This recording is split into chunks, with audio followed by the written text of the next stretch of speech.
Welcome to GoInspo, to go inspire the podcast that takes you behind the scenes of the event production and staffing industry.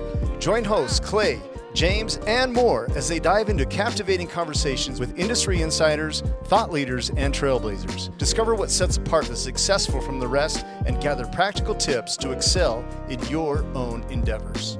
Have you ever wanted to work concerts, festivals, or big events? We're GoInspo. Download our app, find us on Instagram, Facebook, YouTube, and Spotify. Like, comment, and subscribe. Hey, James. I'm glad to be sitting here talking to you today again. Yeah, thank you for having me here. We've experienced a lot of things together in life, from just enjoying life to also working events together and a lot of things here and there and in between. But I think one of the first things that we ever did together was work together in some capacity, which was at a summer camp, which is just one giant event, more or less. Every day. Yeah. You're just producing 7 different events every week, one each day, which is such a dynamic and fun experience. But can you maybe... I know we have previously talked about like my history in events and kind of my resume, but I would love to hear your experience and maybe just if you could just kind of just chat quickly about where and how you ended up in the event and production space. Yeah, of course. That's a great question. Well, it started with a dream, baby. How it started was, I was really fortunate. I knew what I wanted to do when I was about 8th grade. And one of those visions was a snowboard rail jam music festival concert. And that was a vision early on. So I was really lucky and knew what I wanted to do.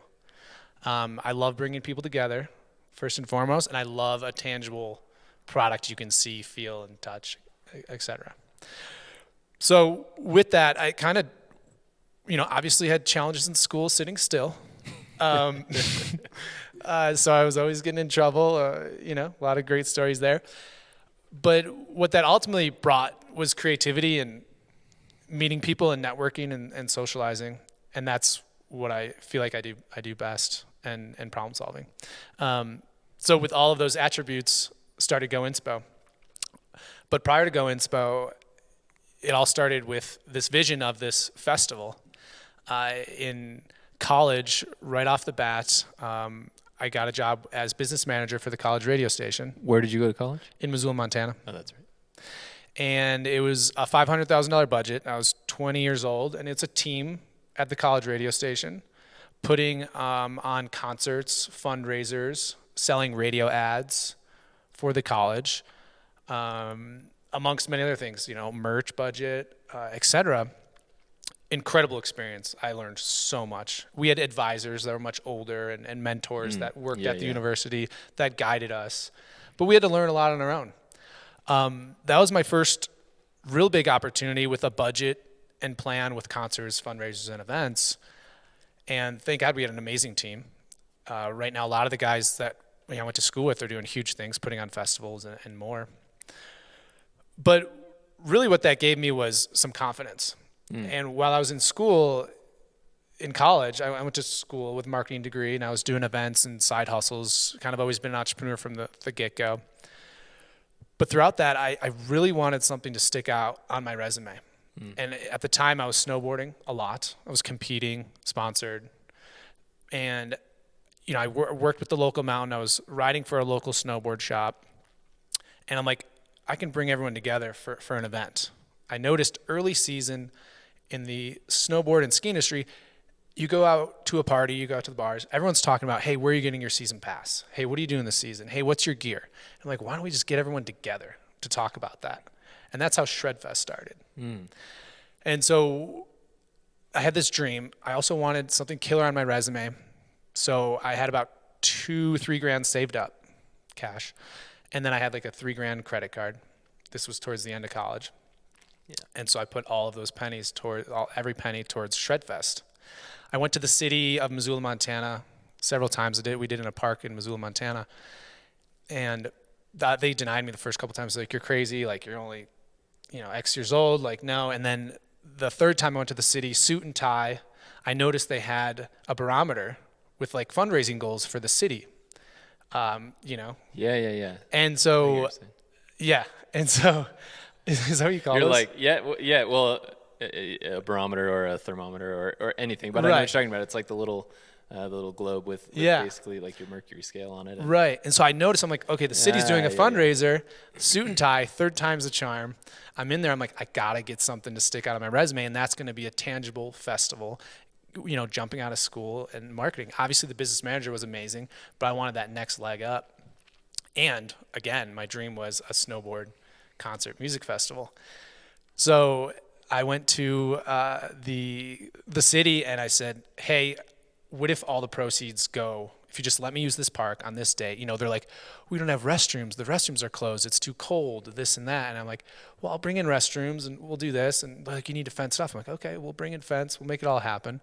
And they said yes. And I was like, oh my gosh. And they're like, but you have to do it on this date. So we had, I think it was, I want to say 22 to 27 days to plan a festival at that point. I already knew it was going to happen. I'm like, not much time. Yeah. And this is a small festival. I mean, small little Even park. Still. Yeah. That's not much time. Yeah. So I basically told all my professors, hey, I'm busy the next month. I'm going to be very poor academically. A lot of them were like, go, James, you're killing it. Like, go ahead. Nice. And some of them, it was amazing. I'd literally turn in a piece of paper with like so many errors and I get it back and they'd be like an A- on it. I'd be like, oh my God, you're a believer. Thank you. I was so stoked. Some professors really were stoked. Other professors were like, no, you got to meet this time. I'm like, do you understand what I'm trying to do here? Yeah. Anyways, fast forward, event day, scrambling, family, friends. My brother works construction. He's going to be operations. The ski resort's going to bring in the rails. We're going to bring in the snow from the ice rinks. I actually backtrack that. I was grabbing snow from ice rinks to snowboard in my yard in Chicago since I was like 13, 14 years old. So that was kind of that was the big thing. Is like I knew how to do it. You're like, I can do this. Yeah, I knew how to do it. Yeah. And thanks to my dad, he would always help me get snow from the ice rink when I was younger, and I'd had set up a tiny rail in the yard. Nice. Yeah. Anyways, so fast forward, event day going well. We have 900 people showed up. It was like a $5 ticket. Donated money to the city. They're like, whoa, we didn't even think this would happen. Or if donate, and it all turned out great. We were really excited. No injuries, no safety issues. We had a huge volunteer meeting at the skate shop prior, and a bunch of family. My mom flew in to help. She was like cooking hot dogs day of in the morning when people were setting up. It was an incredible experience. With that gave me some confidence to do some more stuff. Shortly after that, I hit up a friend at Burton Snowboards and was like, hey, are you still at Burton Snowboards? I'd love an opportunity to work with Burton Snowboards. He's like, I'm not there anymore, but email this guy. I go, okay. So I email him and I tell him, hey, I'm graduating in a few months. I'd love an opportunity if there's any work at Burton Snowboards. I don't hear from him. Wasn't as persistent as I am now. So I waited several months to hit him back because you're a little bit more shy early on. And that's one thing is like persistence. You want something, you like I've said this before, but like, oh, you emailed them twice. Like that's nothing. You're not even trying. You need to show up. You need to call. You need to email several times if you want something. Wear a suit and tie. Suit and tie. But also like just kind of to backtrack to what you said about walking into the city office to plan the event and you notice their fundraising goal, like maybe off to the side is like also understand the bigger why for other people around you too. Yeah. Like I call it a buy-in, like what's everybody's buy-in, and it's different for every person, and you have to like learn to see that and see what like makes everybody else tick, all of the shareholders in this greater event experience that you're producing. So exactly. Yeah. I know there's a long story, but I think it's going. really cool to share for sure for everyone. So fast track. So I'm waiting on this interview, or a month later, I get an email back from this guy that worked at Burton Snowboards, and he says, it's a Thursday night. I got a bunch of buddies sitting on the couch. And this is a dream come true, working for Burton Snowboards and helping with events. It's like amazing, huge dream. And especially coming from college, Missoula, Montana, kind of in the middle of nowhere, That's kind of a big name. Yeah. And so I go, he emails me on a Thursday night and he says, hey, if you can meet me in Seattle on Saturday morning, this is like a 12-hour drive, you get a chance at an interview. I had 5 buddies sitting on the couch and I go, hey guys, want a free trip to Seattle? I'll pay for, like, I'm going to get a hotel. I'll pay for everything. And one buddy's like, oh, my sister like works for a hotel. We can probably get a free hotel. And like, so I'm like, all right, cool. It's all like lining up. I'm going to Seattle. I'm taking this chance. And so, drive out, like no questions asked. Like I'm going, I don't care. And the interview went great. I brought the flyer from the festival, a tangible thing to bring to an event or festival. You want someone to remember you. Yeah, like business cards are still great. As much as people do digital business cards, a tangible thing is great because it's lying on their desk. It falls in their car. They pick it up later. No matter what, it's really important. And a gift is a whole nother conversation. But I was so dialed on this interview. We ended up going to a bar afterwards. I was like literally watching every sip of beer he was drinking and making sure I wasn't drinking too fast or too low. Sorry, too fast or too slow. Yeah, you're keeping pace. So dialed. I was so dialed on this. Anyways, he showed no sign of like, hey, you got the job. He's like, great job. I called my mom that night. I'm like, it was a great opportunity. I don't know if I got it. Like, So he's like, I'll be in touch in a few days. I'm on campus and he emails me. Or he calls me. He's like, hey, I'd like to offer you the job to run the Portland Chill program, which is it's a vehicle for underserved, at-risk youth to teach. We teach them life lessons in snowboarding. We use snowboarding as the vehicle, and run the Chill program, like fully run it. I was the youngest person to do this at the time, so that was a huge responsibility, but also an incredible opportunity. I'm like, yeah, I got this for sure. But I basically told him, amazing. Got off the phone. I literally like ran around campus in circles. I was like, all of my hard work, especially school, was really hard for me. Like freshman year, I literally just sat in the library. Yeah. And I literally called my dad. It was one of the most exciting moments of my life to achieve that and get that opportunity. So with the Chill Foundation, we were coordinating with agencies and more with these foster care homes, et cetera. And we would take them out on a bus. We'd take 100 kids up on the bus up to Mount Hood 2 times a week. And we'd coordinate fundraisers. We'd coordinate all the chaperones, all the liability forms, all the gear. Burton donates the gear, ski, snowboard gear, and then all the instructors on hill. Let alone actually taking these kids onto a mountain, Yeah. Like that fact alone is just, I mean, some people think that the minutia of like writing insurance policies and things like that is a lot to deal with, but try to put 100 kids on a mountain on snowboards that have never snowboarded before, like, that's a lot of work. It's crazy. There's a big level of patience with our team as well as our students at the time that we would teach them. It's like, you're not going to learn this overnight, so they kind of get 6 weeks to learn how to do an S-curve. That's graduation, when you can connect turns snowboarding.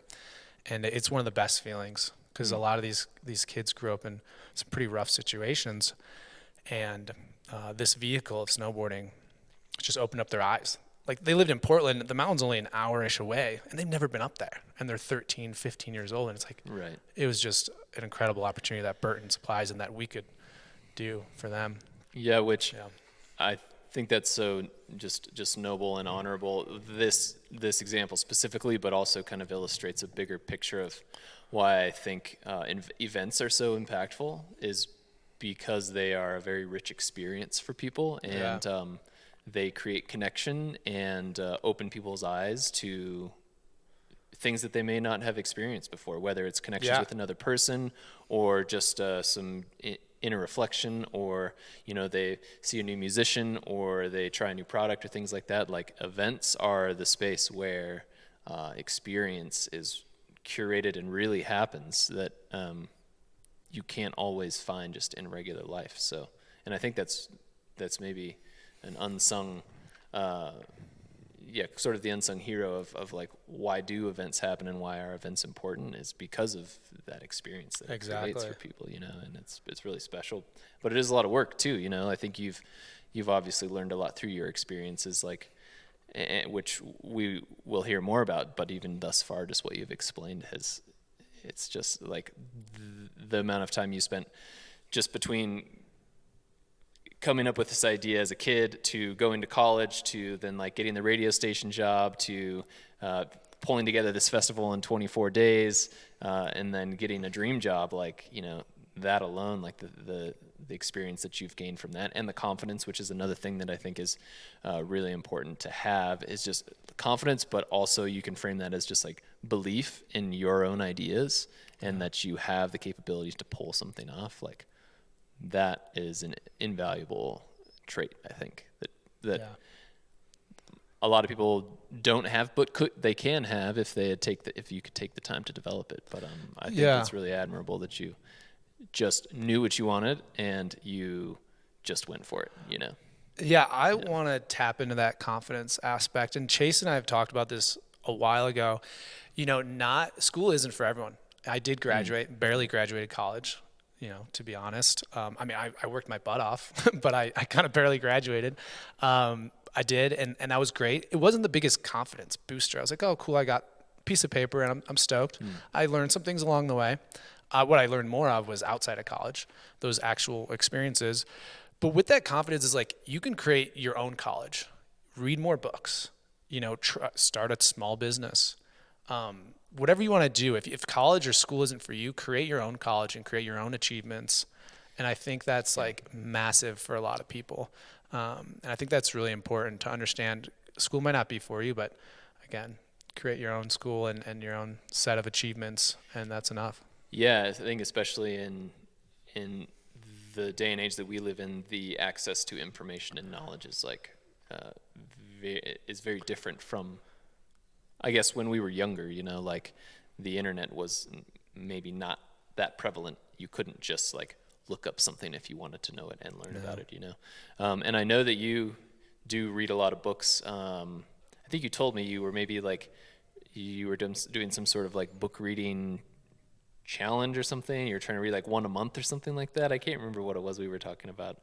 Well, yeah, I mean, I read quite a books these days for sure. There's a lot of years I was just grinding and not reading. I'd read some articles here and there. It's the most valuable thing between mentorship and reading books. It's the best thing you could possibly do for your life to fast track to wherever you want to be, for sure. The pandemic was bittersweet. You know, we went from, I don't know, hundreds of events to zero. So I read like 25 plus books during the pandemic. And these are accounting books, tax books, CFO books, event books. You know, how did Woodstock start? That's another amazing book, is the Woodstock story. Yeah. How to scale business. I mean, there's several that I'll actually leave a list of a lot of these books, you know, on Instagram or even on our Spotify.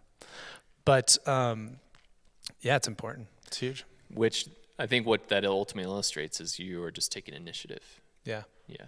I sometimes, well, recently I've been thinking about this concept of just input and output, you know, like we as individuals are basically kind of a prism through which knowledge and experience passes through, you know, and you can put out things, you can put out work as much as you want, and you know, from hosting events to just like your daily labor, things like that, like, or thoughts or conversations you're having with other people, like that's all output, but easily overlooked is the input that you're putting into your own self, which then becomes an output.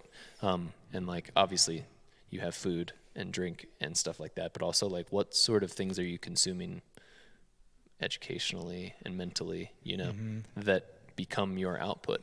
And I think taking initiative to read some books is probably one of the easiest ways you could do that, I think, is you just like choosing something that is interesting to you, but is also going to have some utility to you, and reading. Yeah. Take the time and space to create some input for yourself. What are some of your favorite books? Maybe like a couple of your top 10 that you've read recently that you might suggest. I think one of the first books that's most important, you know, to get to that next step is Rich Dad, Poor Dad. I know it's said a lot, but it's probably one of the most important because it kind of just shows you passive income and opportunities it kind of shows that window of opportunity with passive income, and I could deep dive into that one, but that one's big. Relentlessness is huge. It's a book about Michael Jordan's coach and Phil mentor. Jackson. Not Phil Jackson, sorry. His like personal coach. Okay. Incredible story about winning, and by the end of it, you're so motivated. It's like crazy. Atomic Habits is amazing. I've heard that one highly recommended by a lot of people. Another one that's really simple, that How to Win Friends and Influence People. Super quick book, but if you live by just that book, you're going to do very well. It's like so simple, but it brings you back to like treat people how you want to be treated. And you're like, yeah, I know that, but like he explains it in an amazing way, and it helped. The way he explains it, it kind of can, subconsciously be with you at all times. So that's another one. I mean, there's so many. Yeah. Well, well, to, I guess, kind of bring it back full circle a little bit, continuing down the path of your story of your previous experiences, which, I think we could probably talk about for 2 hours just alone, and we probably wouldn't even get through all of it. But I think you've done a good job at illustrating a few of the key formative components that have essentially turned you into who you are today, or shaped your abilities as an event producer and organizer, and somebody who's also, I think people would consider to be a visionary. And so taking those things and kind of rolling them into what GoInspo is now, how would you describe basically what is GoInspo now? It seems like it might be kind of the conjugate of all of your experiences in the past, kind of rolled into now a new entity that has seemed to have gained a lot of traction already within the event community. So maybe can you explain to us a little bit more in depth about kind of the deeper story of what is GoInspo and what your vision is for GoInspo moving forward? Yeah, of course. To sum it up, it's accumulation of everything we talked about, and that confidence went a long way. But what happened is I was working a lot of freelance jobs, and everyone was like, "Do you have friends? Do you have friends? Do you have friends?" And all of a sudden, I'm flying in friends, all these events, etc. To clarify, they were not asking if you had friends, like because you were a loser. They were like, "Do you have friends who that could can work events?" Because they needed people. Yeah, they needed people, and they wanted good people, and then we had a great relationship, and they liked my work ethic, so they wanted more of that on their event sites and projects, etc. And I'm like, yeah, I got amazing friends. Crush, they can problem solve. They're strong. They're educated. They're awesome.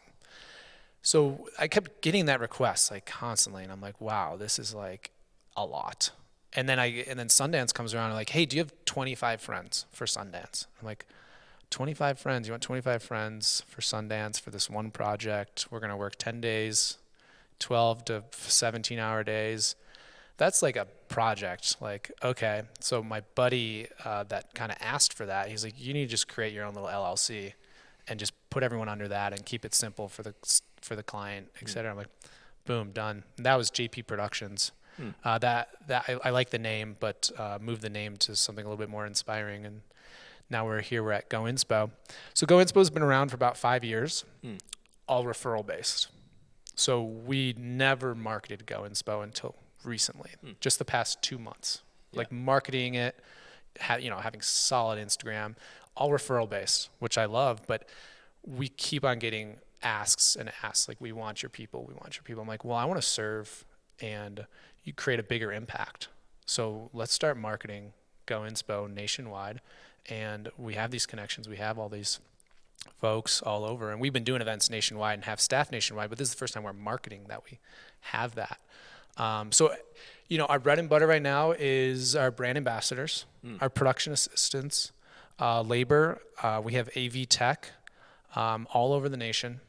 And we also have producers, executive producers, to help produce an event from locations, finding a venue, all the way to wrap out deck with data and finishing the budget and everything in between. So budgeting, sourcing, mood board, creative, permitting, execution, rentals, etc. We can fully set that up. Fabrication, we can fully plan that out for any clients that need a hand. We have incredible executive producers with like insane resumes, Sundance Film Festival, Comic-Con, and more. But then we have an army across the country of labor, production assistants, and brand ambassadors. That's just good vibes, perfect fit, that we curate for that specific event, whatever it may be. So that brings up a question in my mind is, you have this large demand for people, which has obviously outgrown your friend group. I'm sure you have a lot of friends, and I'm happy to be one of them. But because the demand has outgrown your small circle of friends, like how do you go about finding staff for all of these events that you're assisting with? Yeah, awesome question. You know, we have a lot of friends that have friends, and a lot of staff that have other friends that, you know, so we first start off with our network, and we have a referral program as well with some incentives. So if we're ever in a market where we don't have direct staff in our portal and in our network, which our portal is really cool. It's kind of like in a Facebook, but internally. And what's also really cool about it is we can actually rate our team on, you know, their punctuality, performance, et cetera, and that's all within. And that's for our internal team. But then we have our community that's in it for our job postings, et cetera. They can create invoices in there and just create a really seamless community. So it's kind of like a Facebook, but internally. Anyways, we'll post jobs on there, see who is interested. We'll also reach out to our rock stars that just have done a lot of events or have a really great reputation. And then if we're in a market where we don't know too many folks, which is pretty rare, but we'll find the Facebook groups, the Craigslist, et cetera, job postings. One cool thing that we love to do is go to the colleges. Yeah. A lot of cool college groups, you know, making sure that they're above 21 if that's what the client is looking for. But we'll do job postings, and then we have a pretty rigorous interview process. We do a group interview via Google Meet, face-to-face. Well, virtually, but we can see their face and their vibes. And then there's a full application process, you know, resumes, we call all their references, and then we do another second interview. And that's how we, you know, figure out our team for that specific project. And I'm sure that there's a lot of variance from event to event based on what you need, you know, what types of people you need, what skill sets are required based on not just the client that you're working for, but the vibe of the event, but also the certain tasks that need to be done. So sounds like the database that you have basically makes that a very easy process and allows you to specialize in the type of people you're selecting for the job. Yeah, exactly. Nice. Yeah, and it's just getting better every day. Have you ever wanted to work concerts, festivals, or big events? We're GoInspo. Download our app, find us on Instagram, Facebook, YouTube, and Spotify. Like, comment, and subscribe. At this point, it sounds like you have the ability to staff coast to coast. Yeah. And possibly even internationally. Of course. Is there anywhere that you don't think you could staff? Bring it on. Yeah, we definitely pride ourselves in being extremely resourceful. The yellow book, you know, whether it's rental equipment or AV cord that was randomly missing or broken 20 minutes before a show, to finding staff, we will find it no matter what, you know, even just a little bit of heads up. We have a seamless, quick paperwork process, an amazing internal team, Cassie, Zoe, Ken, the crew.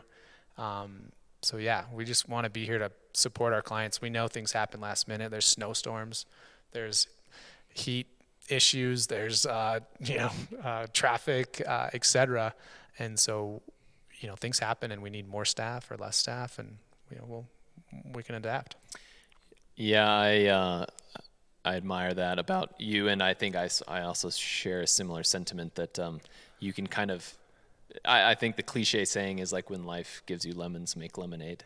Yeah. But some people, when things like that happen, like it starts to snow at your event, or you know there's a thunderstorm, or there's traffic, or something breaks, I feel like that is a very important point of inflection where you can either choose to see that as something going wrong, or you can see that as an opportunity Exactly. to solve a problem. Yeah. When you learn to love solving problems, then to a certain extent, the more the merrier. Yeah.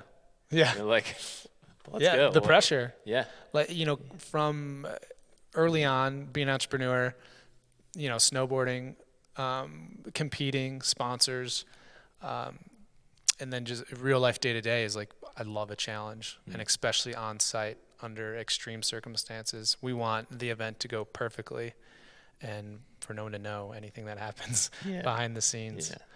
So exactly right. Where did that concept originate? That's like a Disney concept or something, right? Seamless construction, basically. Like, you never want to see Mickey Mouse. You never want to.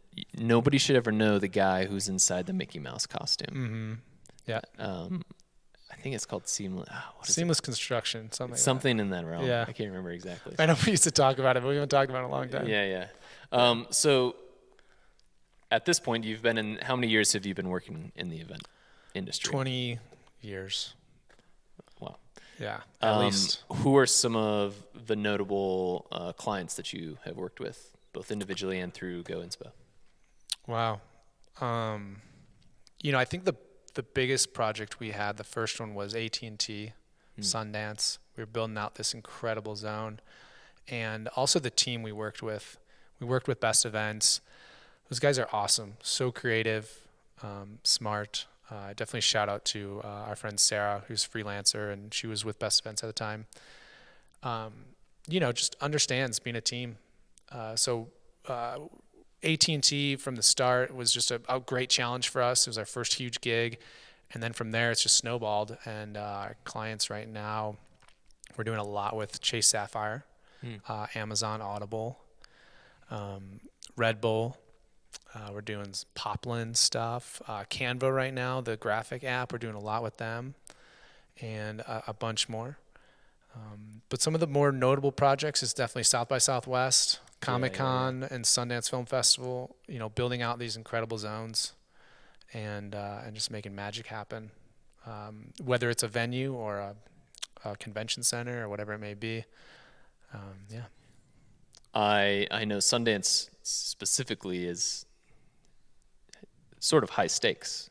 I mean, it's as in all events, we take them all seriously, but there are certain events like Sundance that are, very high profile clientele, with high expectations. Does that ever register for you? Is that something that you think about, are concerned about, or is it just like on the radar and you're just executing? Yeah. We thrive under that pressure and that B-list, A-list, folks that are coming through the spaces. We treat every event like that, to be honest. Like, you never know. Is it the CEO going to walk through? Whoever. And we treat everyone the same, whether it's staff or CEO or A-list. Like, we treat everyone the same. And we're aware, Sundance is wild. There's always a snowstorm. But we are the guys for Sundance. We know Park City inside and out. You need a DJ deck last second, we got it. Or you need staff. I know a guy lives down the street that maybe had a few hours off, but he's coming back. Yeah. Side story, I worked Sundance. Yeah, he was our previously. lead. Killed it. And one of the more notable things that I did while I was working that position is I helped walk. Zach? No, I helped take... Hillary? Yes. Oh, you were... One of the more notable things that I did working at Sundance was I helped walk Hillary Clinton to the restroom. Wow. Along with her Secret Service, but I was like the event liaison of the space. That's hilarious. Yeah. Wow. I don't have that on my resume, but I should probably put it on there. Yeah, it's legit. Restroom escort. And the employer was Hillary Clinton. Yeah. Yeah, exactly. Anyways. Man, awesome. So we just kind of discussed staffing which, I think a lot of people struggle to find good people. Yeah. How do you vet out? I mean, you already talked kind of about the interview process, but what are some of the qualities that I think maybe can you explain to us what are some of the qualities that you look for in somebody who is a good fit for working events, but also just maybe roll that into a bigger kind of discussion about what does it take for any person working in the event space to succeed or thrive? Like, what sort of skill sets or attributes does that type of position or work require? That's an amazing question. There's so many attributes we look for in an individual, but I think the biggest one is open-mindedness, for sure. You know, being able to see the big picture, have the vision, being aligned with the vision, the ultimate goal, creating an incredible experience for our clients and guests.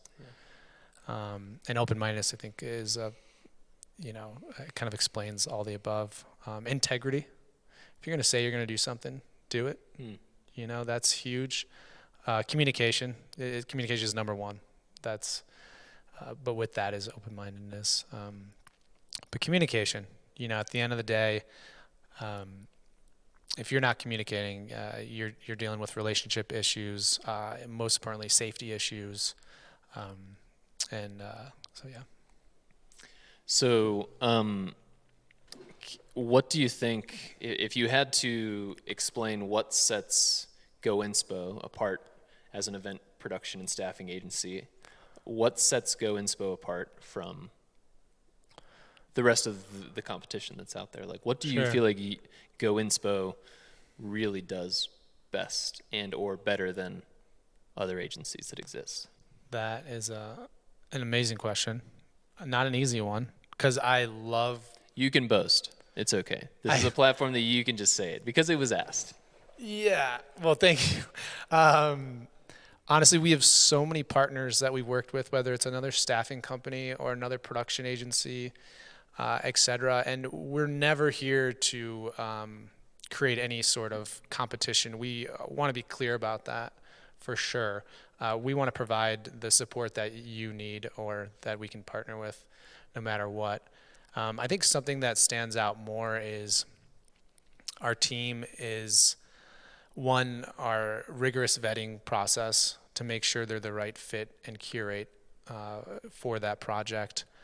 Another one is, honestly, the good vibes. We have this interesting network that has this open-mindedness and also this kind of worldly feel that really is really inviting. So really well communication, really inviting into our space, front of house, back of house.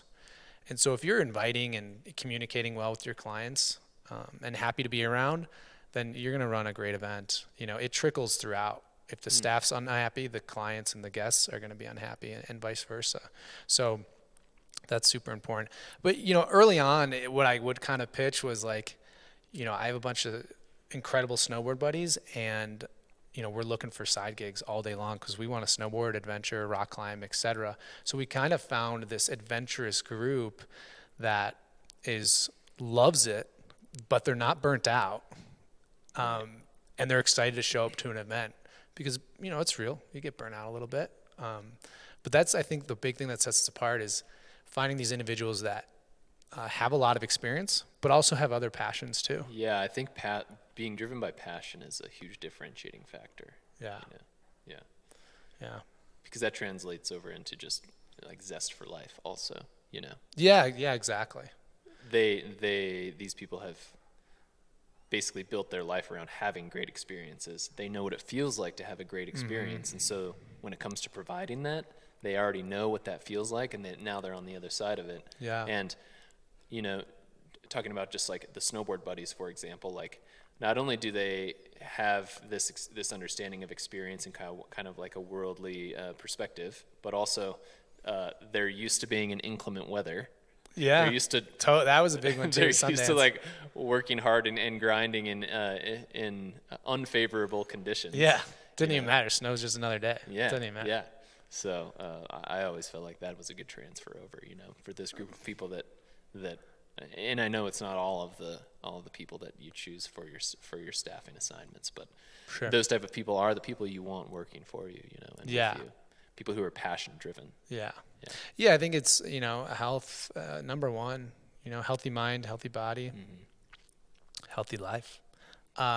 It's important, and that comes from the top down for sure. I definitely take pride in being active, and one thing that I have a morning routine that I'm pretty rigorous with. Obviously, first thing, you got to make your bed. That's like number one. I mean, that's a no-brainer. If you're not making your bed, then that's like a concern off the bat, to be honest with you. Is that an interview question you ask everybody you vet for a lot staffing? of them. Do you make your bed? Well, I ask, what's your morning routine? And you need a little bit of a routine. It's important because you got to start your day off right. You don't need, some people don't like routines, but you need a little bit of something just to get your body and mind in the right space to have a fulfilling day. So make your bed. You don't get coffee, espresso, latte. You don't get that until you stretch or drink water. You're not allowed to do it. You have to stretch and visualize the day. That's how I roll. This is not an interview question. You don't have to do this. This is the rules. But I think it's really important to just stretch in the morning and drink some water, and then you reward yourself with coffee. I think of coffee as kind of a luxury item, which it is. Like, it's so nice.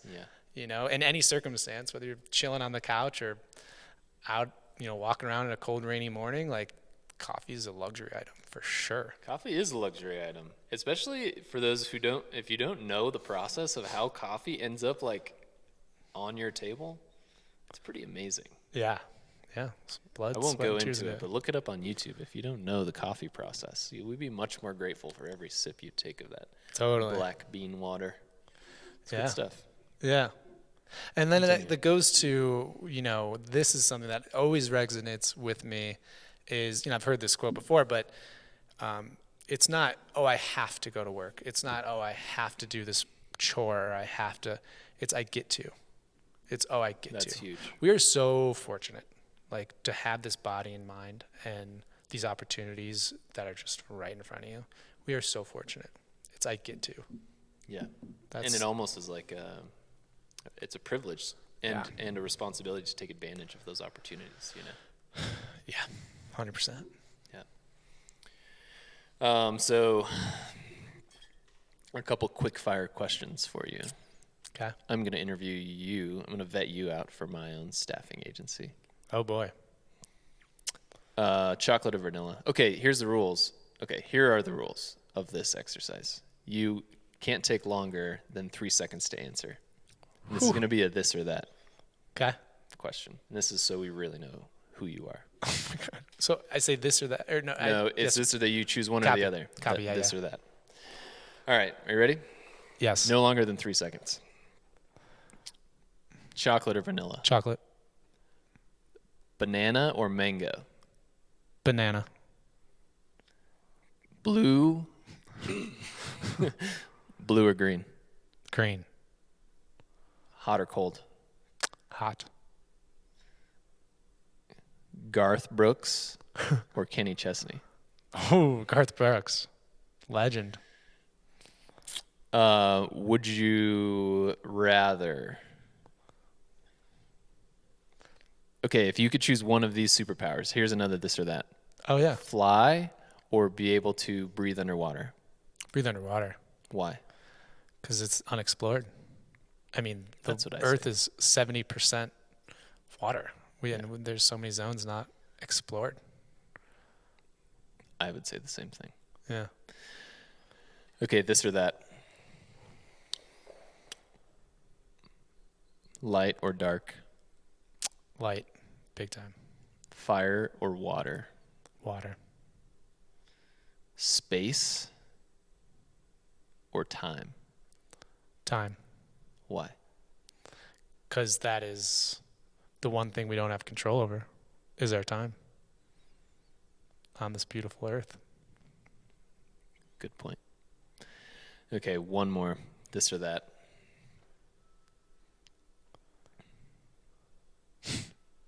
I have to make it a good one. Margarita? Or Margarita or chocolate shake? margarita for days, baby. Okay, so I think one important thing to just note and touch on is the importance of a network and support groups that you have and we have in order to, that we lean on a lot of time to make these ideas or visions or events kind of come to life. So, is there anybody specifically you would like to mention or thank thus far who Oh my gosh. who has like empowered you to kind of get to the point that you're at? Yeah. I am still trying to give back to all the people that have helped me out over the years. Couch crashing, just second opinions on every decision. I usually like to sleep on a decision. I can make quick ones, but I also like to sleep on one. But the list goes on from early on. There's been a lot of believers, and there's a lot of believers out there, and that's who you got to hang out with. Avoid the naysayers, the folks that complain about things that are out of your control. Traffic, like what that you would have no control over that. Why are you even that's not headspace that you want to take up. But my beautiful partner, Emmy, she's Very sweet. she is incredible and so smart. I bounce so many ideas off her, and she gives like the best answer. That's like the whole reason why we've had just so much success since we've been together, last 3 years, just like incredible opportunities with relationships and business, etc. So my beautiful partner, Emmy. My parents were always believing, especially my grandpa. He'd always just look at me in the corner and be like, all right, you're going to do something. And I'm like, dude, thanks. Like literally since I was a little kid, I'm like, well, I don't really know what you're saying, but appreciate it. So that's pretty cool. My brother's huge, especially my oldest brother, Jason. He was a part of Shredfest starting out early on. I mean, he totally worked for free. I tried to, I hopefully I'm still slowly paying him back with good times and maybe some extra gifts or whatever it may be. My sister Caroline, we've always been so tight. She's super smart and also helps me bounce ideas. Yeah. And she's also helped a lot with Shredfest, like problem solving day of. She doesn't work events. She's a nurse, but it's like similar. Makes Very stuff happen. similar. Yeah. Yeah. My brother Mike, always a G. I'm really lucky to have this amazing family, all really smart, educated, and supportive. My dad, entrepreneur, really that's like the big one is my pops. He's always been, testing the limits. We owned our own business for a while, and it was really cool to see that come to life, and that's pushed me to new levels. And my mom's just always been there for me no matter what. Tina. Tinks. Sweet as they get. Yeah. Carol's pretty sweet too. And Mike and Jason and your dad's. Yeah. There's so many more. I'm sorry if I'm not naming. It's just weird that you didn't get the sweetness. They all did, but. Well, I'm still working on it. Oh. Well. Yeah. Still working on it. Some would. I'm just kidding. Okay. It's time for the famous four. Let's do 4 it. questions. Question number 1. Is there a habit or trait that you're currently working on in your own life? To eliminate surface level relationships and conversations. Sure, those are great, but I'm trying to deep dive and learn about this individual. Everyone has such a unique background that I want to listen and social and talk more and ask more questions because I'm just curious and I'm really trying to dive in to that world of kind of diving into people's experiences. Quality over quantity. Exactly. More or less. Yeah. Totally. Second question. Favorite business book that you've read so far? That's a hard one. I'd say Relentlessness. Relentless is not a business book. I'd say E-Myth because it's scaling. It's scaling your business beyond just a tiny little one-man shop. That seems like the sticking point for a lot of businesses. Mm-hmm. You kind of get to that point where you're sort of on the cusp, but you're not quite sure how to get just that extra push to go over the hill. That seems like a common dilemma for a lot of people trying to make that last step. Right. So it's called E-Myth? Yeah, E-Myth. Spell that? Just E and then myth, myth. MYTH. Okay. Gotcha. Traction, another one, but I know you said one. I mean, I had a bunch, but E-myth. those are some really important ones for me. Sounds good. I'll look it up. Okay. What sort of hobbies do you have when you're not working? What are you doing? Yoga and surfing mostly, and eating tacos. What kind of tacos? Pescado, camarón. Fish and shrimp. Muy bien. I love fish tacos. Camarón. We've had some really good Pescado. fish tacos actually together Oh, in yeah. our life. Wow.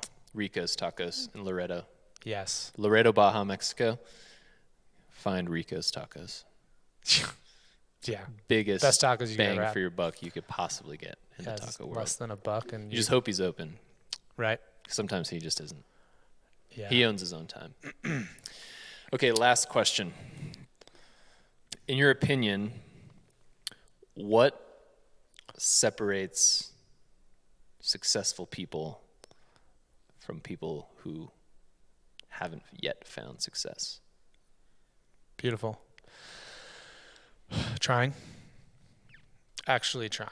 Like, not just, I tried that. Persistency. Oh, you sent one email. That's nothing. Like, or I'm going to read this book, and while I read this book, I'm going to actually take notes the whole way so I can comprehend it. So a lot of times, if you're reading a book, you need to study it. And I think the biggest thing is not just to have it as a book that you're reading, but actually to absorb it and to take action on one thing per chapter. So that's one thing that I think a lot of people do. A lot of people like absorb a bunch of knowledge from these books, but to actually study it. So what I do is I have my Kindle out in my left hand, and then I have my notes in my phone in the other hand, and I'm literally reading, and if I get something cool, then I put it in my notes. It's cool. Some of these books lay it out where it summarizes at the end of the chapters, which I don't skip to, but I know that I can go back and do notes then. But I always have my phone out, and I just grab those little ideas. And I try to take one action item per chapter is a goal. It doesn't always happen that way. Well, there's been studies done on this same process of actually note-taking, writing Yeah. with your hand. Or I mean, I think it also applies to actually using your thumb on your phone. But what you're essentially doing is you're processing knowledge through your brain. It's like input-output, you know? And that act of bringing it through your mind and then putting it back out into some form is actually really helps retention of the information. Right. Yeah. And yeah, I think you're right. When people read books, like sometimes it's easy to just the book becomes like a goal that you need to finish. You're like, how quickly can I get done with this thing? Like, how fast can I read this chapter? Or Right. like, once it's done, it's done. I like can't wait to get done with this and close it and like boom, check it off. Book read. But like, how much did you actually retain from that? You know, 100%. you're taking that time. Like, how do you maximize that time? Yeah. Yeah. Good point. Okay, last question is outside of GoInspo, where can people connect with you? Yeah, of course. My Instagram at JP Fleege, JPFLEEGE is my Instagram. And then you can look me up on LinkedIn, Facebook. You can email me, jpfleege@goinspo.us. I'm happy to chat, set up a call. I'm all ears. This brings up actually a pretty important question that I think a lot of people wonder about is, how do you say your last name? Because even I, as one of your great friends, for years after knowing you, thought your last name was pronounced Fleege. Yeah, it's not Fleege, but it's a good effort. It's Fleege. It's Fleege. Nice. Yeah. What are James your Fleege. origins? What's your, I mean, are you Dutch? I think there's a little bit of Dutch in there. German, English, even Polish, bunch of. I love Polish dogs, by the way. That's why I like you so much. That could make sense. Absolutely. Nice. So at first glance, GoInspo, I think I can draw some assumptions of what that means, but maybe you can take a second and tell us, what does GoInspo mean? Of course. It means go inspire. To break that down, it's for our team to inspire each other. It's for us to inspire our guests, our clients, our customers to live just a better life, improve the quality of their life and people around them. And to do that, it's you inspire through action. Taking action is I think a good metric of inspiration. Yeah. Inspiration, I think, can happen in just the form of an idea. Mm-hmm. You think of something, but turning that into an actual tangible action is a very, very important step. Yeah, I think I do want to tap into that just really fast. That's why I think people really love GoInspo, is like, if you need a team to take action or actually engage and make something happen, like, no problem. Literally whatever you dream of or want of, it's done. And you can just by me saying that, I can be like, yep. And then we'll get to work. Yeah. The work is where the difference comes. Yeah, and I think over the time we've created systems and have an incredible team, and where we have efficiencies to make things happen in a timely manner, and then have a lot of practice with budgets and a lot of relationships, and yeah. I once had a friend ask me, like, I think he asked me essentially, how do you turn, you seem to take all your ideas and you turn them into action. Like, you actually do them. And he's like, what is the difference? And I remember saying to him, I was like, it's work. Yeah. You have to do it. Yeah. And it's work. It's Yeah. not always easy, and it's not always pleasant, and it's not always comfortable, but that's work, and that's the difference. Yeah, totally. And if it's something you don't know much about, find someone, a mentor.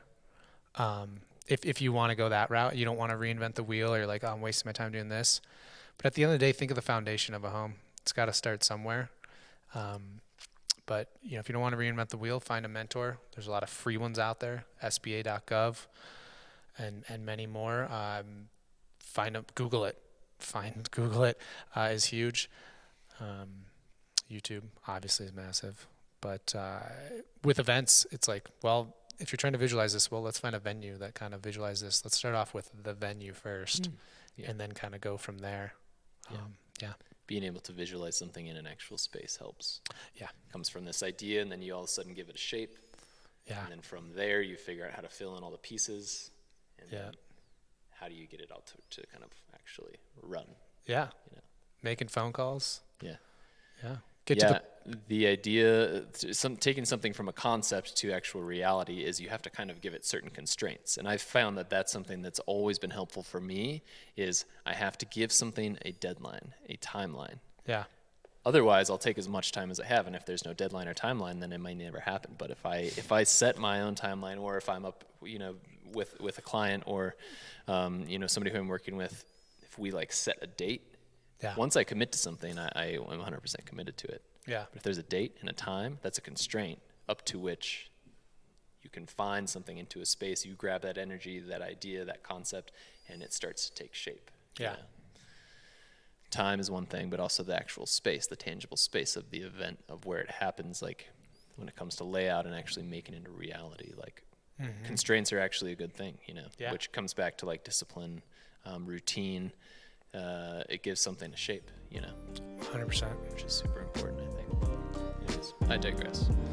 Love it. Cool. Thank you.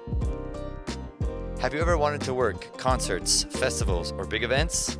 We're GoInspo. Download our app, find us on Instagram, Facebook, YouTube, and Spotify. Like, comment, and subscribe.